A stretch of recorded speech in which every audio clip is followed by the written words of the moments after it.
Well, executives from Google, Facebook, and Twitter have all been asked to testify in front of the Senate and House Intelligence Committees next month. They'll be questioned as part of the committee's investigation into Russian meddling during the 2016 election. Google recently uncovered evidence that Russian agents exploited the company's platforms in an attempt to influence the race. Tens of thousands of dollars worth of ads were found to be connected to the Russian government or people working for the Russians. The ads appeared on YouTube, Gmail, and Google's search engine. For more on this, I'm joined by Scott Galloway. He's a professor of marketing at NYU's Stern School of Business, where he teaches brand strategy and digital marketing. He's also the author of The Hidden DNA of Amazon, Apple, Facebook, and Google.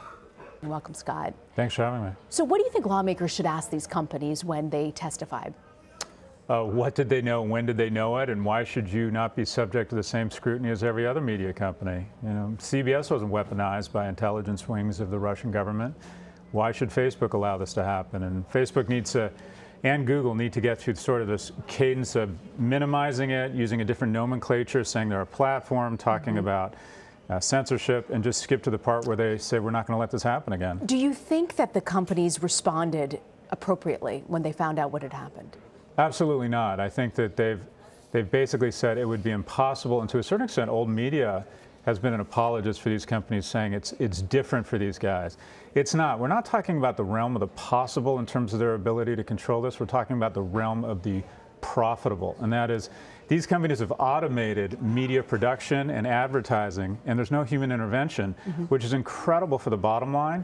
But as we've seen, it's dangerous in terms of having no human intervention. But don't most people, I mean, these are big giants of the tech industry. Doesn't everybody use these platforms throughout their day? I mean, can they really be sinkable at this point, these companies? Maybe not, but I think that's the key question, and that is we're going to wrestle fundamentally with if what is good for the consumer always good for society. And if a company can be weaponized by foreign adversaries and the company itself doesn't even know about it, and at the same time claim that it can't stop this because it would threaten their profits, and that's effectively what we're talking about here. I think it's a longer conversation. Should Amazon be able to get to the third or fourth most valuable company in the world and pay $1.4 billion in corporate income taxes, while Walmart's paid $64 billion in corporate income taxes since 2008, despite the fact that Amazon has added the value of Walmart to its market capitalization just in the last 24 months? It's incredible to hear you say that. There's also a new poll out. I want to ask you about this.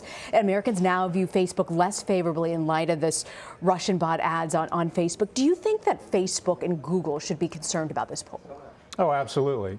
Regulatory intervention is a lot about the law, but it's a lot about public sentiment. I don't think regulators would have stepped in against Microsoft when they did had Microsoft not been seen as evil. And these companies very adroitly and very deftly wrap themselves in a pink or a rainbow or a neon blue progressive blanket to try and stave off regulators. They want to be seen as friendly and cuddly. And I think that the weaponization of Facebook was a tipping point for these companies. I think the worm has turned against big tech. Thinking about it, 6 months ago, the biggest argument in tech was who had a better CEO, who might run for president, whereas now people are asking really hard questions of these companies. Do you think that these companies will heed the calls now for regulation within these industries?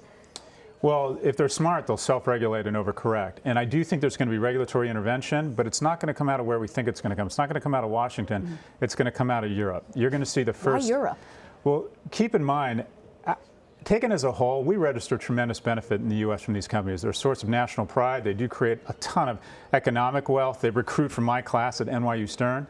But in Europe, they get most of the downside, the same downside we get: job destruction, concerns over privacy, all kinds of concerns over security threats. But Europe doesn't recognize a fraction of the upside. There are no university buildings or hospital wings named after Facebook or Google employees in Europe. So this stiffens their backbone. You're going to see the mother of all fines come out of the EU in the next 12 months against one or more of these companies. Why fining? What's their rationale? I think that it's a weapon of choice. They've already $116 million fine against Facebook for misleading them around the acquisition with WhatsApp, saying they couldn't share data when in fact they could, fining Google for non-competitive practices, going after Amazon and Apple for tax avoidance. You know, the backbone there is much stiffer because, quite frankly, they just don't get the upside we do. These are big financial giants, huge companies in our world. Where do you see the future of these companies 10 years from now? Well, about the time that someone like me says these companies are unstoppable usually means they've hit their peak and they're about to go into structural decline. But personally, at this point, I don't see anything getting in the way of them other than regulation. You have companies that have added the market capitalization and since the Great Recession equivalent to the GDP of India. Apple has cash on hand, the GDP of Denmark. These companies are staggeringly profitable, and they have a certain network effect where they basically get stronger and stronger as they get bigger. Amazon's now responsible for 40% of all online transactions, 70% of all growth. They're responsible for a third of all retail growth in the U.S. 60% of our news in America now is coming from social media. So right now they look dominant and only getting stronger. It's a fascinating book by Scott Galloway, The Hidden DNA of Amazon, Apple, Facebook, and Google. Thank you for joining us, Scott. Thanks for having me. Yeah.